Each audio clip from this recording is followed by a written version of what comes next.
Hello friends, welcome back to this session.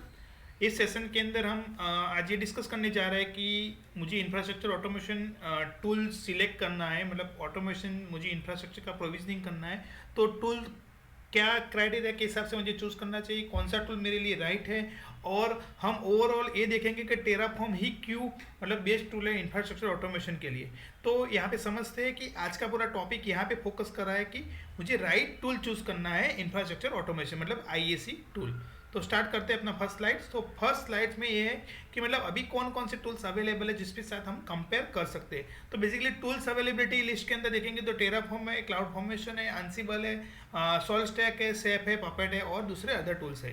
तो यहाँ पे बेसिकली हम दो क्लासिफिकेशन करेंगे, एक है टेराफॉर्म क्लाउड फॉर्मेशन, दूसरा है Ansible solve stack and safe and puppet का। तो बेसिकली यहाँ पे दो कैटेगरीज आ रहा है, एक है जो कॉन्फ़िगरेशन मैनेजमेंट है, दूसरा है इंफ्रास्ट्रक्चर प्रोविजनिंग। तो ये पहले ये समझना है कि कॉन्फ़िगरेशन मैनेजमेंट और इंफ्रास्ट्रक्चर प्रोविजनिंग क्या है। तो पहले ये समझते हैं कॉन्फ़िगरेशन मैनेजमेंट और इंफ्रास्ट्रक्चर ऑर्केस्ट्रेशन यहाँ पे क्या है। मतलब यहाँ पे ऑर्केस्ट्रेशन मीन्स प्रोविजनिंग। तो फर्स्ट पॉइंट है कि एंसिबल सेफ पपेट जो बेसिकली कॉन्फ़िगरेशन मैनेजमेंट टूल है और उसका जो डिज़ाइन मतलब जिस पर्पज से डिज़ाइन हुआ था, तो वो पर्पज क्या था कि installation and manage software application on a existing server. मतलब बेसिकली इनका जो गोल ये था कि ये टूल्स कब आपको हेल्प करेंगे, तो मुझे कोई एप्लीकेशन सॉफ्टवेयर को मैनेज करना है, इंस्टॉल करना है जब वो सर्वर ऑलरेडी डिप्लॉय है। तो उसके लिए आपको एक इंस्टेंस और एक सर्वर ऑलरेडी रनिंग चाहिए।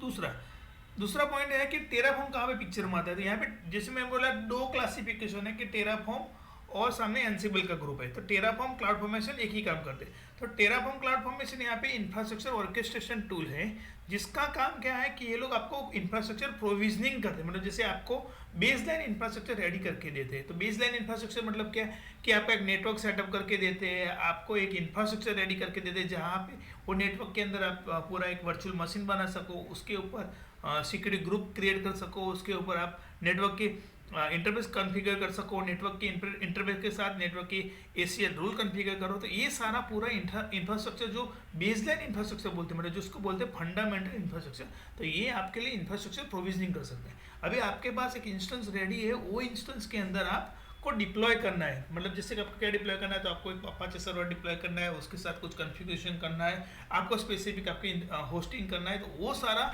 कॉन्फ़िगरेशन मैनेजमेंट एंसिबल करेगा। अभी दोनों टूल एक्सटेंसिवली दोनों काम करते हैं। ऐसा नहीं है कि एंसिबल इंफ्रास्ट्रक्चर प्रोविजनिंग नहीं करता, वो भी करता है। दूसरा है कि ऐसा नहीं है कि टेराफॉर्म कॉन्फ़िगरेशन मैनेजमेंट नहीं करता, वो भी करता है। बट यहाँ पे हम क्लासिफिकेशन कर रहे हैं कि दोनों टूल का जो पर्पस का था, जब डिज़ाइन हुआ था, तो दोनों टूल का पर्पस ये था कि एंसिबल कॉन्फ़िगरेशन मैनेजमेंट के लिए जनरेट हुआ था और जो टेराफॉर्म है वो इंफ्रास्ट्रक्चर ऑर्केस्ट्रेशन के लिए था। तो थर्ड पॉइंट क्या है, जैसे कि मैंने बोला कि कॉन्फ़िगरेशन मैनेजमेंट टूल, तो वो एक्सटेंसिवली आपका जो रिक्वायरमेंट है, जैसे कि मुझे उसके साथ इंफ्रास्ट्रक्चर प्रोविजनिंग भी करना है, मतलब एंसिबल से यूज़ करना है, मुझे इंफ्रास्ट्रक्चर बनाना है, जैसे EC2 इंस्टेंस बनाना है, तो कैसे कर सकते हैं, वो भी कर सकते हैं। तो पहले मैं एक बार वो भी दिखा देता हूँ। तो एक बार हम वो देख लेते हैं। तो ये एक पेज है जहाँ पे डॉक्यूमेंटेशन पेज है एंसिबल का। तो ये क्या बता रहा है, ये बता है कि अमेजॉन EC2 मॉड्यूल बता रहा है कि मतलब कैसे आप EC2 इंस्टेंस एंसिबल के साथ क्रिएट कर सकते हो। तो यहाँ पे मतलब आप उसको create, terminate, stop, start stop जो मतलब मैनेजमेंट कर सकते हैं। उसके साथ ये सारे उसके पैरामीटर्स हैं, मतलब जो EC2 इंस्टेंस बनाने के लिए कौन कौन से पैरामीटर है। तो ये मैं ये बता रहा हूँ कि एंसिबल भी ये एक्सटेंसिवली आपको हेल्प करता है कि इंफ्रास्ट्रक्चर प्रोविजनिंग आप कर सकते हो। जस्ट डिफरेंस क्या है कि एंसिबल का जो पर्पस था जो बनाने का, वो कॉन्फ़िगरेशन मैनेजमेंट के लिए लिमिट था। नेक्स्ट पॉइंट पे चलते हैं। तो अभी अपने पास एक चीज़ आ गया कि दोनों इंफ्रास्ट्रक्चर प्रोविजनिंग ऑर्केस्ट्रेशन है, दूसरी साइड कॉन्फ़िगरेशन मैनेजमेंट है। तो अभी इन दोनों के साथ हम कंपेयर करते हैं, मतलब कि टेराफॉर्म ग्रुप के साथ कंपेयर करते हैं एंसिबल वाला ग्रुप। तो फर्स्ट पॉइंट क्या है कि टेराफॉर्म इंफ्रास्ट्रक्चर प्रोविजनिंग टूल है, वो आप वहाँ पे कोड लिख सकते हो, इंफ्रास्ट्रक्चर एज ए कोड जिसको हम बोलते हैं ISE। टेराफॉर्म ऑटोमेट करता है आपको क्लाउड प्रोवाइडर को, जो एनी क्लाउड प्रोवाइडर मतलब सारे क्लाउड प्रोवाइडर टेराफॉर्म सपोर्ट करता है। कुछ बेसिक यहाँ पे लिखे AWS है, एज़्योर है, डिजिटल ओशन है। एक बार हम वो भी देख लेते हैं कि टेराफॉर्म कौन कौन से क्लाउड प्रोवाइडर सपोर्ट करता है। तो यहाँ पे ब्राउज, आप टेराफॉर्म ब्राउज प्रोवाइडर्स में जाओगे तो यहाँ पे सारे क्लाउड प्रोवाइडर का लिस्ट दिया है। तो बेसिकली टेराफॉर्म सारे क्लाउड प्रोवाइडर को सपोर्ट करता है, इंक्लूडिंग कुछ ऑन प्रोमाइसेस भी करता है। जैसे आप देख सकते हो कि AWS है, एज्योर है, GCP है, कुबरनेट्स है, अलीबाबा है, ओरेकल है, कुछ और भी क्लाउड प्रोवाइडर यहाँ पे मेंशन किए। तो ये सारे क्लाउड प्रोवाइडर ये सारे क्लाउड प्रोवाइडर टेराफॉर्म सपोर्ट करता है। तो टेराफॉर्म का जो सपोर्टिव है, जो वाइड सपोर्ट उसके क्लाउड प्रोवाइडर है, तो इस सबसे ये की पॉइंट है टेराफॉर्म का। तो इंडिपेंडेंटली टेराफॉर्म यहाँ पे हेल्प करता है।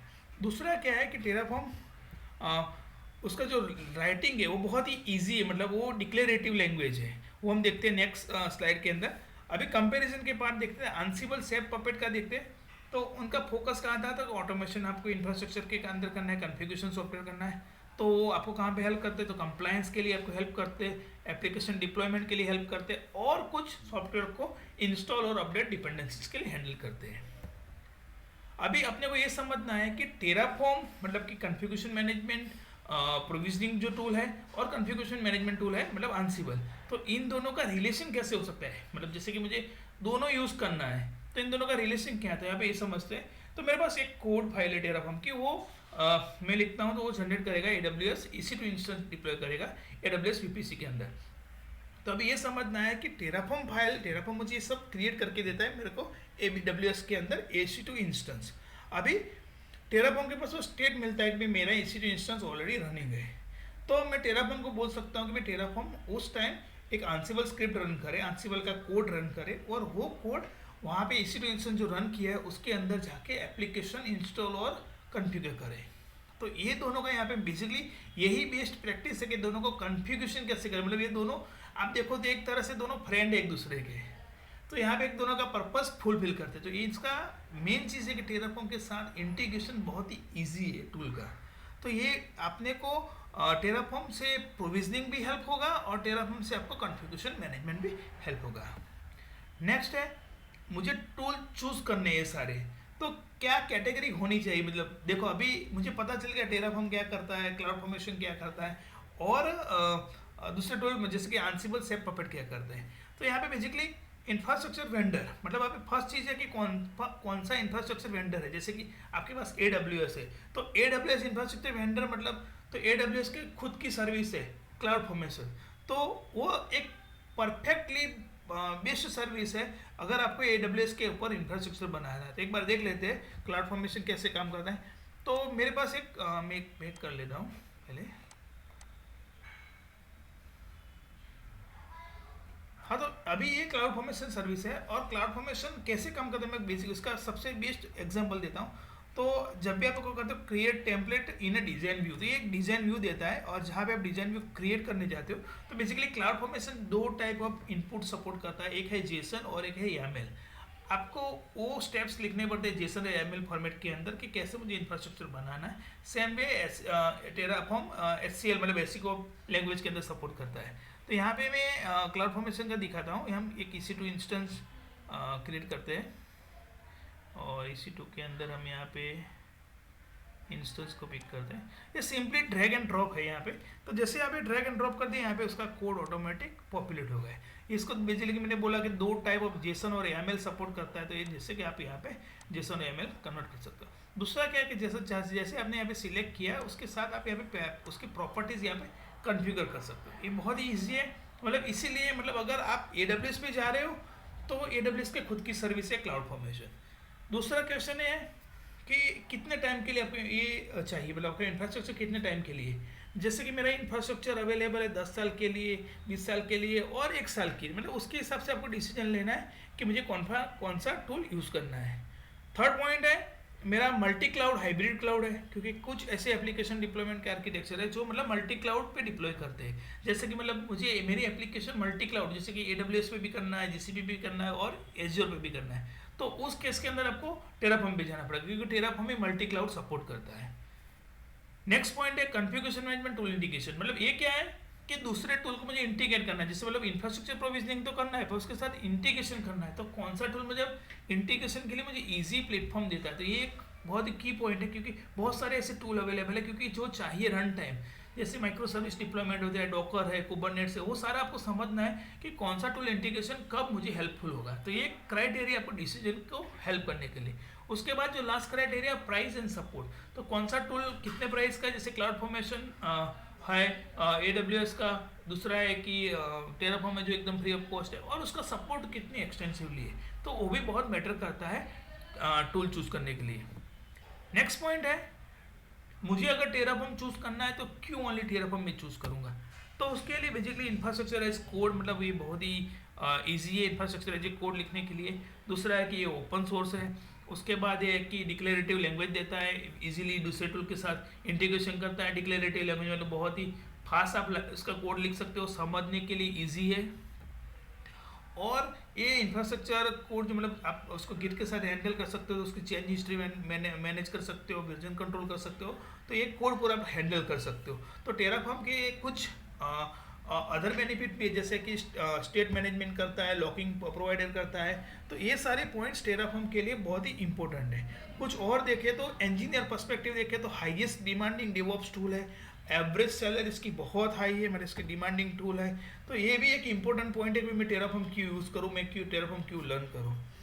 इंफ्रास्ट्रक्चर ऐसी कोड है। और एक सबसे इंपॉर्टेंट चीज़ है कि इसके थाउजेंड्स ऑफ रेडी टेम्पलेट मिल रहे हैं। तो ये चीज़ ऐसे है कि बहुत सारे लोग खुद कंट्रीब्यूट करते हैं, जैसे गिट है तो लोग गिट के अंदर खुद के एप्लीकेशन पोर्ट करते हैं। ऐसे टेराफॉर्म में भी बहुत सारे लोगों ने वो टेम्पलेट बहुत सारे क्रिएट किए। मैं आपको दिखाता हूँ टेम्पलेट कैसे फाइंड करे थे। यहाँ पे एक पेज मैंने रखा है, तो यहाँ आप मॉड्यूल्स पेज ओपन करोगे टेराफॉर्म रजिस्ट्री के अंदर, तो यहाँ पे सारे मॉड्यूल्स बेस्ड ऑन आप cloud formation, based on cloud provider आप इसको चूज कर सकते हो।